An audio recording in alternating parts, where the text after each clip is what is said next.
Every time that I go over there, I always get asked to preach. So I always come up, I always make sure if there was something I've been teaching lately, I take it with me or whatever. So y'all all heard my lesson that Sunday morning I did on Jonah. Well, I pulled it out of the book and used it again. But anyway, this is the song service going on, and there's me preaching, and the guy next to him is David. He's the man that was here with me. He was the interpreter. And okay, I guess we got the sound off, don't we? That's all right. You don't want to hear me anyway. It's all right. So that's a difficult thing. I have a new respect for people that talk via interpreters. Because I'll say something, and if I pause for a second, my interpreter thinks I'm waiting for him to catch up. So he'll start talking, and we interrupt each other. And by the end of the sermon, I kind of got it figured out, and I knew how to stop and let him go. But that's the pump that we put in. And I've got a kind of a funny story. You see that coil of wire? There's roughly 300 feet of wire there. Looks pretty easy to uncoil, right? You just take it off and it just unrolls real nice. Well, I'll come back to that in a minute.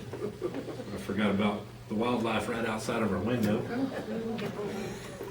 I don't know, it kind of washes out there. It's real pretty. He's orange and purple. Coolest little lizard I've ever seen. I say little, he's about that long. He's green in the wet season. Yeah, in the wet season they'll turn green. Yeah, maybe that's a little better picture of him. Anyway, I got 3 pictures of him. You see him there? He blends in well. He blends in well, doesn't he? So. Remember that coil of wire I was talking about? That's what my Christmas lights look like. I had it all pulled up in my arm, my hand through the hole, and I said, Kira, can you just feed it off as we go down? He said, yeah. So we started putting the pump down the hole, and I turn around, and it's on the ground. And I don't know how it happened, but that's what it turned into. Buddy's sitting there holding the weight of this pump as it's trying to hold it still. And we spent 20 minutes untangling this mess. It was unbelievable. I don't know how in 10 seconds the guy could. Normally I just set it on the ground and it cools right off, but I thought, well, I want to make sure everybody has a job and they all feel used. It cost us a lot of work, but anyway, everybody had a part. So there we're untangling. This is when I finally remembered to get my phone out. And just some of the pictures with the water shooting and everybody's excited. Do you see anything about this guy? Looks a little different. He's got a withered arm from here down. And I would bet 40 to 50% of the people there have some form of issue like that. There's a guy, one of the teachers at the school, his name is James the Lesser. We call him James everybody calls him James on a stick, but he's got a stick. He lives 3 miles from the church.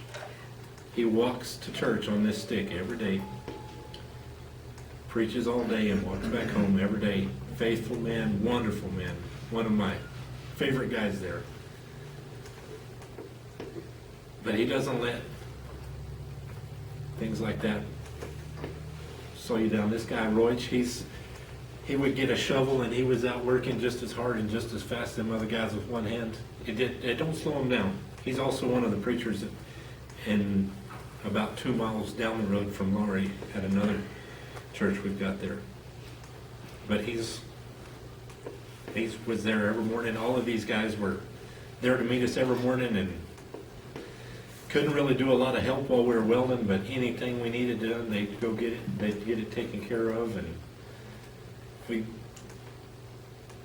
be hot and thirsty. One would disappear and go get a bunch of water, show up with water, and it was cold. I don't know how they got it cold, but it was cold. I didn't ask questions. I just drank. It wasn't in a bottle. I don't know where it came from, but anyway, they were fantastic people. Okay, I've got the volume down on this one.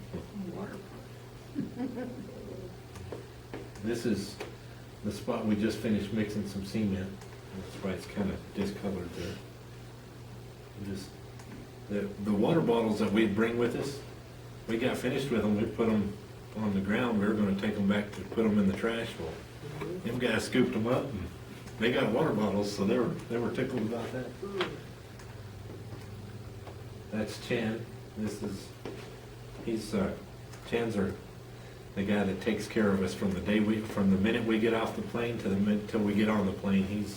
He's there taking care of us the whole time. He's a fantastic young man. And then here in a minute, I've got just excitement. I mean, these guys are videoing it. They were like, "Wow, we got water. Look at this water." It's just pretty neat to watch. Just the things we take for granted. I'm teaching Chan how to weld right there. And Simon, this guy in the plaid shirt, he's also one of the longtime members of the church there and also one of the teachers at the school of preaching.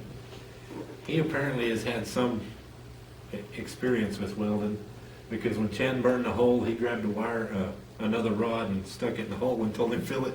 So he knew something. And there's Chan trying to weld. Buddy was filling a hole there, or did the wire, because Chan burned a hole. And the kids just, as soon as we turned that water on, every day, the kids would just come out of the woodwork, come play in it.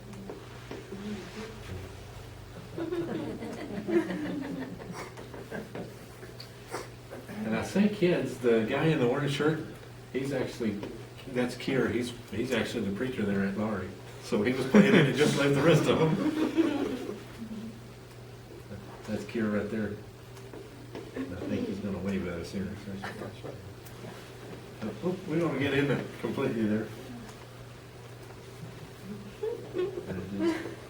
Just kids being kids no matter where you're at. When you got water, you're gonna play in it. Sounds like it's cool. Yeah. This is the cage we built, but we also put a roof on it. This was just when we finished for the day.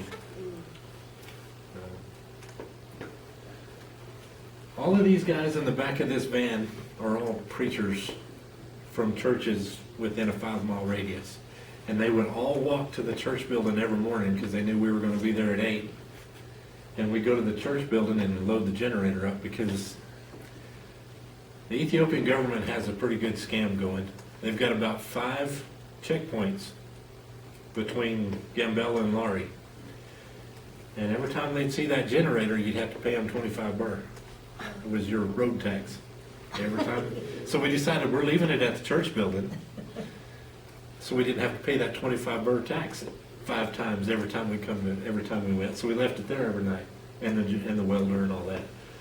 So they knew we were coming to the church building, so they'd all meet us at the church building. When we load that generator, they just load up in the van too, and it's tight. But we can fit. I bet there was 15 people in a van that'll hold 12, maybe 10. It was pretty tight, but we made it. And I just took the picture, my phone up, and took a picture looking back so we could see all the people. That's Chan right there. That's me and Chan in the front. Right after that.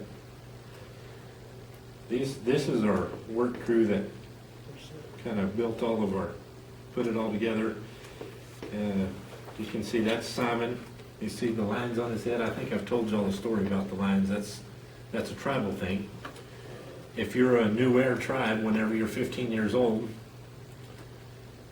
you get these, I think it's 6 lines. Let's see if I can see. 1, 2. Yeah, 6 lines. You get 6 lines cut from here to here. And 100 years ago, if you cried out and made any noise, and your dad he was holding a knife over your heart, and this was your rite of passage into manhood. You didn't say a word, and you took the lines across your head, and if you didn't say a word, no matter how painful it was, you couldn't say a thing, because you were supposed to be killed if you couldn't. But and then there's another tribe, the Aniwak tribe. They have 7 circles cut in their head. And they have scars for life, and a lot of them, they don't still hold to the kill you for the last 100 years, but that's still something that they, up until the refugee era, this was something that was normally done. That's Buddy, the guy behind him, that's Buddy Falkenberry, he's the guy that went with me. This guy down here, this is Kier, he's the preacher there at Laurie. You know that, a good guy. This is Simon. Simon is one of the preachers at the school preaching. I think he was one of your key students. My interpreter. Oh, he was your interpreter. Okay. Well, he took. He's from Kenya. Yeah. There's Chan. And these two guys just showed up and helped us. I don't know where they came from, but they wanted to be in the picture. They helped. I'll let them be in the picture. And that's Roich. He's the one that has the withered hand. But anyway, that was our group. This lady in the blue, that was the one that I was telling you about, that as soon as she saw the water, she went and got her buckets. Those are her buckets in front of her. And she's sopping wet because she went ahead and cooled herself off also while we had the water going, and made it this week's bathing time too. And these are the kids that were all playing in the water. So, now there it goes. This is everybody. Right as we're fixing to leave, we walked out, and all these guys were sitting there at our door waiting for us. Oh, let's zoom down a little. All these guys were sitting outside of our door waiting for us. When we came outside, they all gathered up and wanted to take a picture, and then they had a prayer on our behalf before we left. We had to pass everybody the camera, and this one guy, he took 3 pictures. This was Kier. He was, like I say, he was the preacher there, and he and Bella. I keep zooming out there. There we go. It's right on my phone. Anyway, that's what we did for 10 days, is getting water to this village. And you know, it's something we take for granted, turning the faucet on and the water comes on, but when you're walking miles and miles just to get a bucket of water, and I don't know if you noticed, well, there's a picture right there of this lady getting that bucket. It's like a 4-gallon bucket, but there's no lid. She just puts it on her head and she goes walking, and she can balance that bucket on her head and don't spill any water. It's impressive. But you know, the things that we take for granted is just, I guess that's the reason that this is something that just this mission means so much to me, is just to see where we're at, and to be able to, in my view, with someone with not much means, can make a huge difference. I'm extremely wealthy when you go down there. I'm average or below average here. But when I go there, I can use that, what little God's given me. And it's unbelievable what you can do with it. And I don't know, I've told the story before about the little girl that fell in the water, in the boiling water, and her arm was burned up, and just water blisters all over her arm and face. And I took her down to the hospital. This was probably a 18-month-old, maybe 2 years.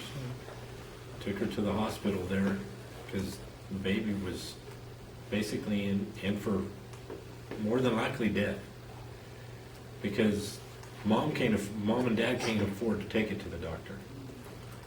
I take it to the doctor, to the hospital, and I told the doctor, "I'll just give me the bill for whatever it is, and just tell me how much it is." And he said, "Well, you got to prepay to go in the hospital." I said, "Okay."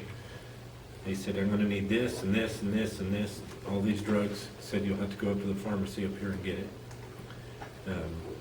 It's going to cost you, this baby's going to be in here for 5 days." So I had to prepay for all that. Went up and paid for the medicines. You know, for $75, that baby's healed. We were there for 2 weeks, and this happened in the first 3 days. The baby was there, and they had to debride it, and just like you would a major burn. And when we left 2 weeks later, that baby's skin was pinked over and starting to heal real well, and was released from the hospital. Halfway through it, the baby started having diabetic issues because the skin's open, and so moisture's getting out and things like that. And so I had to go. The mom came down and asked if I would go back up there with her, and I had to buy a deal of D50.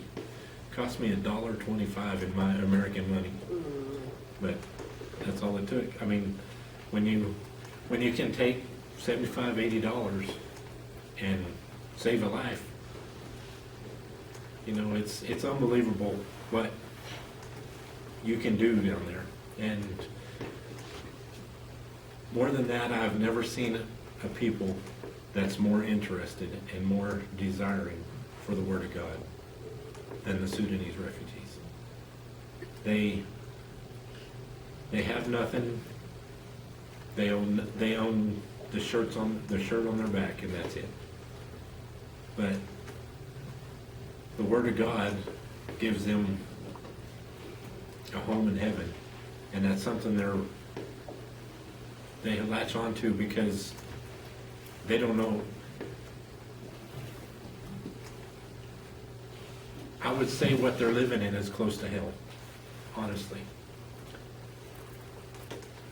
We're living in what they would consider heaven. So, but they have nothing, and the promise of eternal life and a life that has no hunger and has no pain is just so exciting to them. It's the easiest thing in the world to talk to someone about Jesus with. I had at the last VBS I went to before COVID hit, I had this handout of Jesus carrying a lamb over its shoulder. And, you know, it was a story, they colored it. It was a story about Jesus leaving the 99 lambs to go find the one lost one. And this man came up and said, tell me what's this about, what are you teaching my kid? So I told him about the story of how Jesus would leave the 99 to go find the one lost. And he said, show me where it says that. So I showed it to him, and this man couldn't understand English. So we sat down and started talking about it. And literally within 3 minutes, there were 25 adult men standing in a circle around me. I mean, I'm completely encircled. And as they start asking questions, and we'd flip to the Bible, and we'd look this scripture up, and they'd ask another question, and we could flip around. I love Google, or not Google, we did don't work, but what's that Bible app that I have that you just put in a phrase, and because I can't give you I can't put a finger in a verse, but I know what it says, so I could just start typing it, and it would bring it in. So we'd look that up, and we'd talk about it. We talked for probably 2.5 hours, and two of those guys that were standing around talking, when I was preaching Sunday morning, I was preaching to them because they were baptized believers now. Because we taught their children about Jesus. It's the most white for harvest place I can imagine. And I can't see it being any more open. And it's an awesome thing. You know, I was telling you a story about the girl that was burned. The last time when Seth and Javen, Colin, and Holly and I went, I told Chan as soon as he picked us up from the airport, I said, you got to take us to go see this baby that got burned. I want to see how it's doing. Oh, you can't see that baby. I said, why not? They're not here. They went back to South Sudan. So, okay. He said, after you left, the mom started coming to church, and they invited her to a ladies' Bible study. Within a week, she was baptized. And then she started bringing her husband, and he was baptized, and they decided it was time to leave the refugee camp and go back into South Sudan, which is in the middle of a civil war, so they could find both of their parents and tell them about Jesus, because they needed to know before they died. And I just can't think of that happening anywhere else. It's just amazing how just a small little, I mean, it was big to them. It saved their life, but you know, everybody there's probably 25 people there that all pitched in a couple of bucks to pay for this babies. So for $2 or $3, now we got a whole family of believers, because 20 of us pitched in a little bit of money that were there, and just people see us as not a cult anymore. They see us as bringing something that's important. So I know I'm using up too much of your time, so Tell them about your stuff. yeah.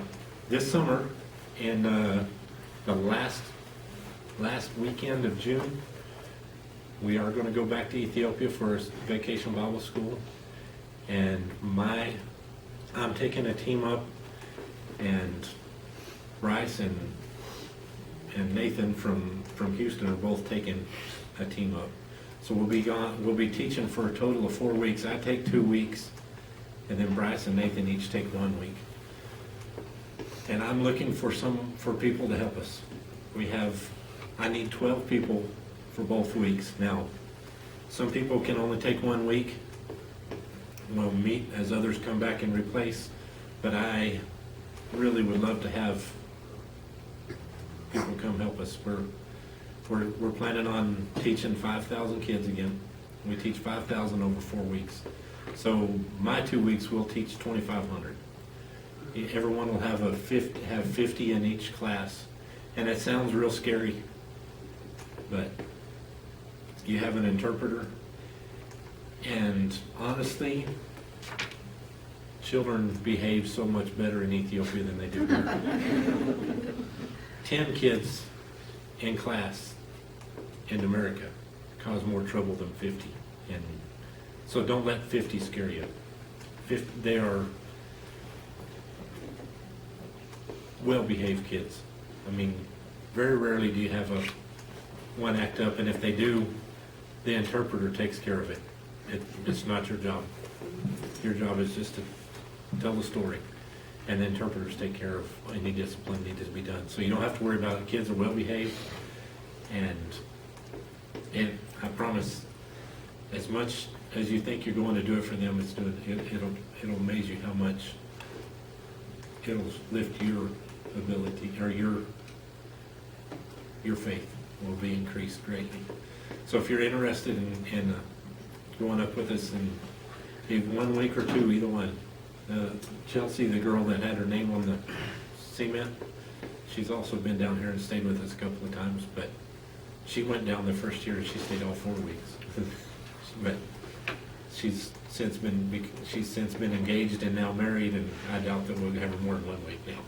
So, but anyway, if the Lord's calling you to do it, we'd love to have you. We need the help. So I've got about 4 for sure, so I need a good 8 or 10 more. So if you could, we'd love to have you. And we've got an account set up. The church has an account where there's been some individuals that have been donating monthly all through COVID, normally to pay for our trip up there. But since we've had COVID, we haven't gone in a year and a half, 2 years. So it's built up, so if expense is part of the problem, we can probably at least cut it in half, just with the money we have for everybody. We could make it more economical. And the only thing that costs you is the plane trip. Once you get there, if you have $100, you'll eat like a king all week. Because normally it costs me about $1.50 a day to eat at the Barrow, and the Barrow is the hotel that the president stays at whenever he comes to there. I mean, it's the fanciest of fancy. It costs you $1.50, $2 a night to eat there. So once you get there, you spend next to nothing. So anyway, that's all I have for tonight. If you've got any time left, you can finish it. You mentioned something before you